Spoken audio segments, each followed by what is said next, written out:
Sabe, uma percepção interessante que a gente precisa ter, que também está muito ligado ao autoconhecimento, são as palavras que a gente utiliza e o que elas, na verdade, representam para nós.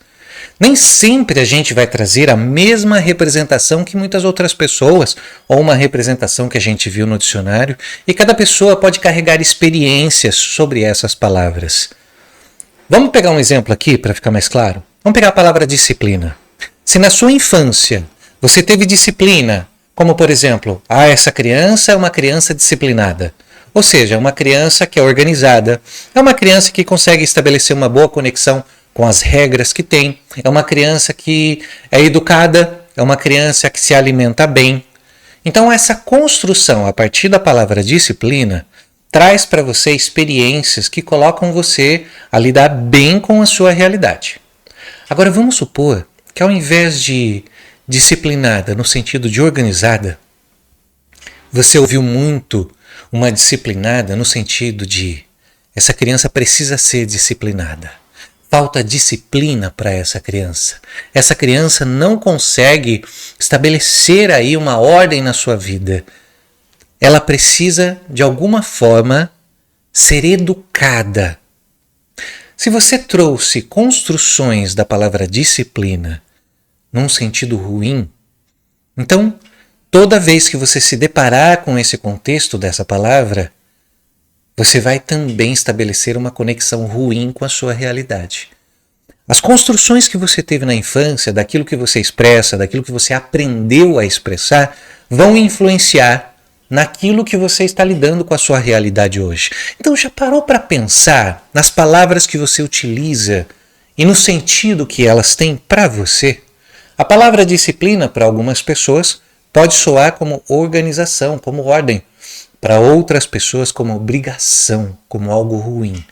Então cada pessoa, a partir da construção da sua vida, também vai ter uma forma de lidar com as suas palavras. Pensa você, por que será que você fala de determinada forma ou que você usa determinadas palavras? Obviamente essas palavras você aprendeu na sua infância, mas a representação que você traz de cada palavra são construções a partir das suas experiências.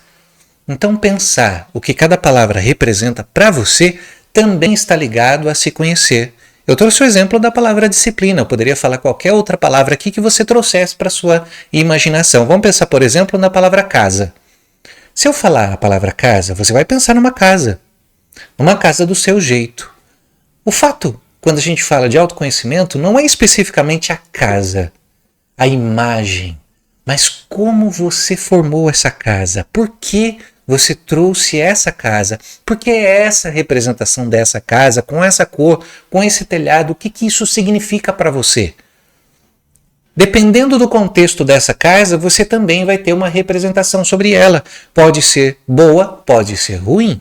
Então você precisa também saber por que você usa determinadas palavras, por que você fala de determinada forma, por que isso também não pode ser diferente. A entonação que você dá.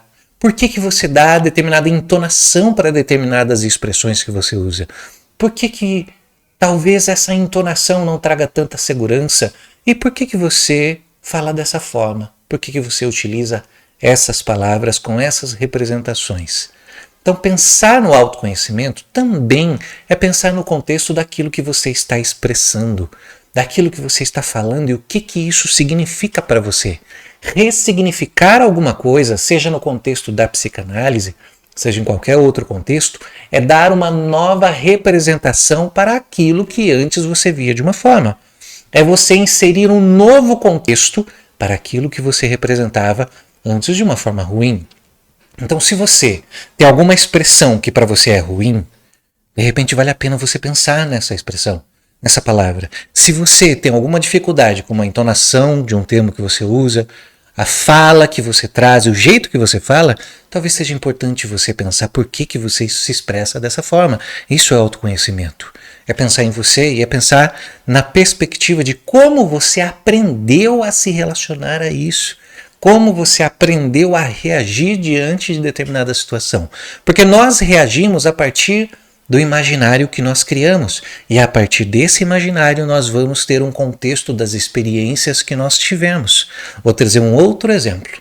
tive uma experiência clínica em que uma pessoa ela tinha dificuldade de cobrar por uma sessão. E nessa situação nós fomos conversando.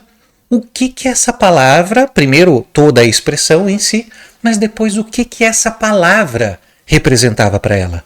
Até que nós chegamos num conceito de que, da mesma forma que ela falava sobre cobrar por uma sessão, e ela pensava sempre em fazer sessões gratuitas por causa disso, ela também trazia uma representação dessa palavra lá da sua infância e da sua adolescência, quando ela tinha experiência com o seu pai e ela se sentia cobrada pelo seu pai por aquilo que ela precisava fazer.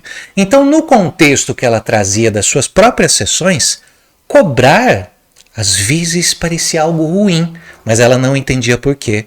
Quando chegamos nessa representação da palavra cobrar na vida dela, nós entendemos que o mesmo sentido que ela estava trazendo quando ela cobrava por uma sessão era aquilo que ela sentia do pai, como se fosse uma pressão, como se o pai estivesse pressionando a vida dela. Então ela se sentia pressionando o analisando dela e ela não conseguia cobrar. A partir do momento que nós tivemos essa construção, ela passou a ter uma percepção diferente sobre essa palavra. Então a mesma palavra tinha duas representações que acabavam se misturando diante da realidade que ela tinha. A partir do momento que ela compreendeu que a expressão tinha dois sentidos, ela começou a pensar sobre o sentido que ela precisava usar. Percebe como é importante também você perceber as expressões que você usa, o que isso representa para você? Porque não está só no sentido daquilo que você fala, mas também está no sentido daquilo que você ouve. E muitas vezes ouvir alguma coisa pode trazer uma sensação ruim, porque na verdade o que você está fazendo é reproduzir uma coisa lá do seu passado. Trazer a mesma representação. Então, por vezes, a gente precisa pensar como é que a gente está reagindo diante das palavras que a gente escuta, diante das expressões que a gente encontra na nossa realidade.